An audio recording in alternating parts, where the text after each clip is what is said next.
Did Shaquille O'Neal carry Kobe Bryant? That's the ultimate question because you got a ton of Kobe fans that are like, no, Kobe would never get carried. He's one of the best players ever. He's the GOAT. And Shaq, he was good, but Kobe was the guy. He was the main guy. And then you got the Shaq fans, you got the Kobe haters, the LeBron fans, just other segments of the NBA population that are like, no, Shaq was the best player on the team. He was clearly the alpha on the team, and he's the reason the Lakers won 3 straight championships. So we need to settle this debate. Was Kobe as good as Shaq? Was he 1B to 1A of Shaq? Or did Shaq carry Kobe? Now, just to give a little background, we all know that Kobe was drafted by the Lakers in 1996. Shaq signed there as a free agent that same offseason. So they got there the same time, but the difference was that Shaq was the #1 overall pick like 4 years before. He was already in the league. He was 24 in his prime. He already made it to the finals with the Magic. So he was already an established player. He was a really good player. Everyone knew that. Kobe, on the other hand, he was a teenager. Everyone thought he was talented. They thought he was a good player, but he hadn't shown it yet. He was young. He was only 18 years old. And that's why this debate is so fascinating, because at the beginning, Shaq was the guy. He was the #1 option. He was one of the best players in the league. He was established. Whereas Kobe, he was young. He wasn't proven yet. He was a teenager. He hadn't really shown that he could carry a team, be the guy. So he kind of rose into that category, whereas Shaq, he was already there. Okay, so as we can see here, when Kobe got to the Lakers, he was 18 years old. He was super young. He was in his rookie year, and he only averaged 7.6 points per game, 2 rebounds per game, 1 assist per game. He was unproven. He didn't get a ton of playing time.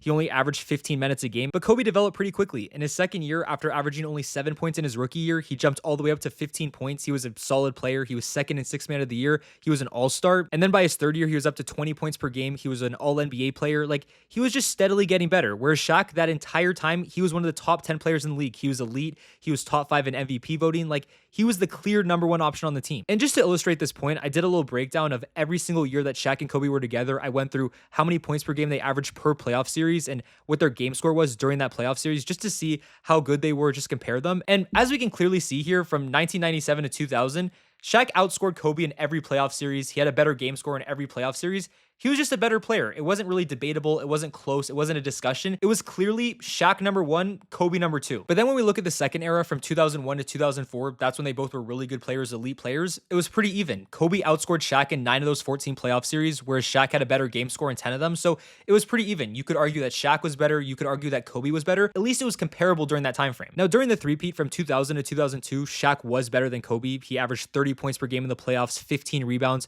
He won 3 finals MVPs. He averaged 36 points per game in the finals. Like, he was just on a different level, especially in those finals appearances. He was clearly the guy. But in the Western Conference playoffs, Kobe was arguably better. He averaged 35 points per game against the Kings, 33 against the Spurs. He outscored Shaq in 2002 against the Blazers and Spurs. Like, he was elite in the Western Conference playoffs. And just to reiterate this point of two eras, as we can clearly see, from 1997 to 2000, Shaq was averaging 30 points per game in the playoffs, 13 rebounds, one of the best players in the league, an MVP candidate. Whereas during that same time frame in the playoffs, Kobe only averaged 16 points per game, 4 rebounds, 3 assists. But then in the second era, from 2001 to 2004, the era where Kobe ascended, became an all-NBA prime level player, he averaged 27.6 points per game in the playoffs, and Shaq, he averaged 26.4. It was pretty similar. And that's why this whole debate of Kobe versus Shaq, who was better, who was more important to the Lakers, it's kind of fascinating because Kobe at the start wasn't that guy. He wasn't really there yet. But literally during the three-peat, he transitioned into that guy. It's hard to judge because literally he went from not there yet to right there during the three-peat. So do you judge it from the beginning part, the end part?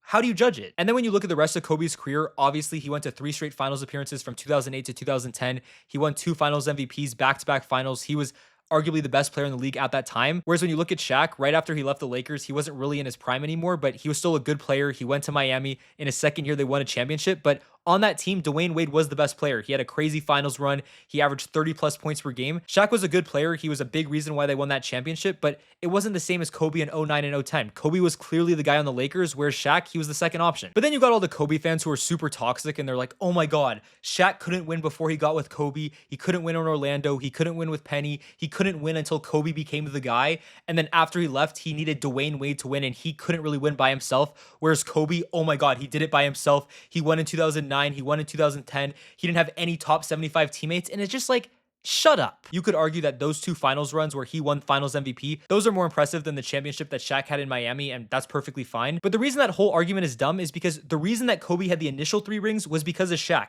Shaq was the #1 option on those teams. During the time Kobe won 3 of the 5 rings, Shaq was the better player. And another reason this debate is so complicated is that they play different positions. It's hard to compare a shooting guard, a point guard, to a big. It's just not the same thing.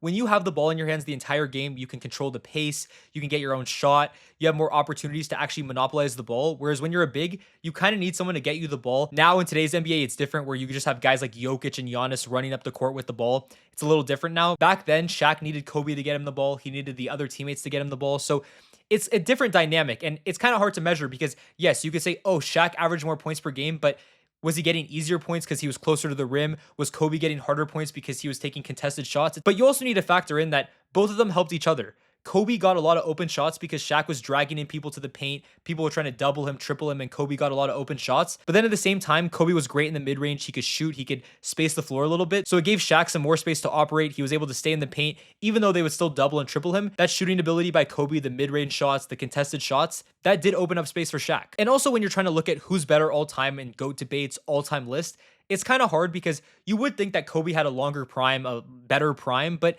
that's not exactly the case. They both had 12, 13, 14-year primes. They both were really good for long stretches of time. You can argue that Kobe was able to win with less than Shaq in 2009, 2010, and he was able to carry those teams where Shaq wasn't really able to do that, and that's perfectly fair. But I think that we can all agree that at their apex, at their prime, top level, I think most people would take Shaq over Kobe. So the overall point is that this debate isn't very easy because they played different positions. Their primes didn't overlap. They both were on the same team, but they were playing at different levels while they were on the same team and they did different things. So it's not a direct comparison, but I think when we're analyzing this, we got to be fair. At the beginning, from 1997 to 2000, when they both were on the Lakers, the first championship, Shaq was clearly the number one option. He was clearly better than Kobe. He was a significantly better player. Then by 2001, 2002, then 2003, 2004, it was more even. You could argue that by the end of it, Kobe was a little better than Shaq. So it's not as big a gap as some LeBron fans or some haters are going to say, but it's not as close as some Kobe fans like to say. Shaq is number one, Kobe number two. But if you're looking at their overall career, I think you probably have to take Kobe just because even though the longevity was pretty similar, I just think the work ethic, the fact that he was able to win 2 championships by himself without Shaq, he was able to make it to 3 straight finals appearances. He was a little more impactful. But again, it's kind of complicated because if I'm saying that Shaq is a better player at his peak, it's a very nuanced debate. You can argue for Shaq, you can argue for Kobe, but it's honestly just a preference. I'll just put it like that. So to address the most important question, did Shaq carry Kobe? No. Shaq was better than Kobe. He was the number one option on the team, but he didn't carry Kobe. Kobe was a great player. He was an elite all NBA level player, MVP candidate. So no, he wasn't as good as Shaq, but he was really good.